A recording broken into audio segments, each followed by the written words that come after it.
chers joueurs, ici Ron, et bienvenue dans cette dégustation de Game, un jeu de Stefan Bendorf et illustré par Rainer Staupe chez Oya.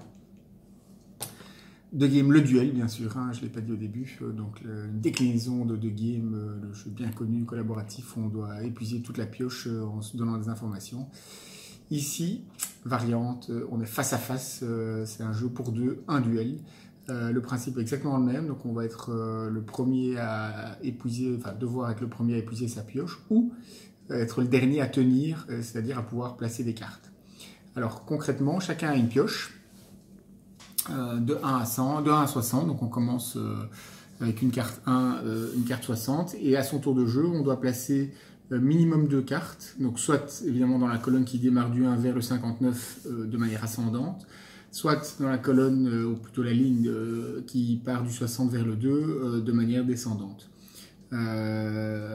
Avec deux astuces bien connues, c'est-à-dire qu'on peut faire un saut de 10 si on donc redescend ou remonter de 10 si on a une carte qui a un 10 de différence. Donc vous voyez ici un 56, 32, 10. Et là je peux remonter, alors qu'en théorie dans cette ligne-ci je dois descendre de 10 pour passer à 20.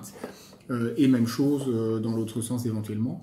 Et la deuxième astuce, c'est que on peut, si on veut, jouer chez son adversaire. Hein, comme, alors il n'y a pas eu le cas ici, mais si on prend le plateau de l'autre joueur, vous voyez ici, l'autre joueur a mis une carte, là aussi, dans les deux lignes. L'intérêt étant qu'on joue une carte qui ne nous intéresse pas dans notre jeu, ben on la place chez l'autre.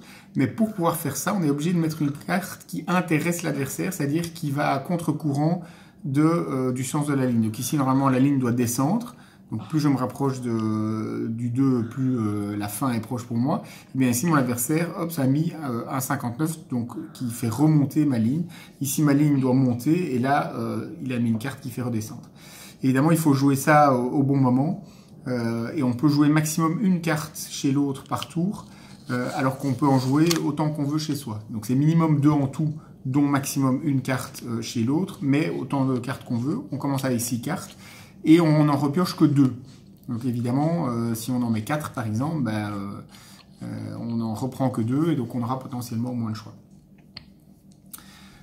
Donc soit le premier qui a épuisé sa pioche a mis toutes ses cartes, c'est là en main, a gagné la partie, soit le premier joueur qui n'est pas capable de mettre une carte, soit chez lui et ou chez l'adversaire, s'il voulait en placer une chez l'adversaire, eh bien a perdu la partie et le survivant gagne.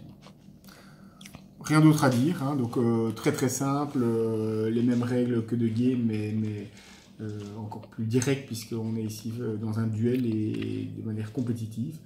Donc très sympa, très facile, très clair, hyper efficace. Évidemment, il y a de la chance dans le tirage des cartes, c'est clair, mais il y a un petit peu quand même de tactique, il y a une petite prise de risque. The Game, le duel, un jeu de Stefan Bendorf, illustré par Rainer Staupe chez Oya. Une réussite. Je vous souhaite une excellente dégustation. À bientôt.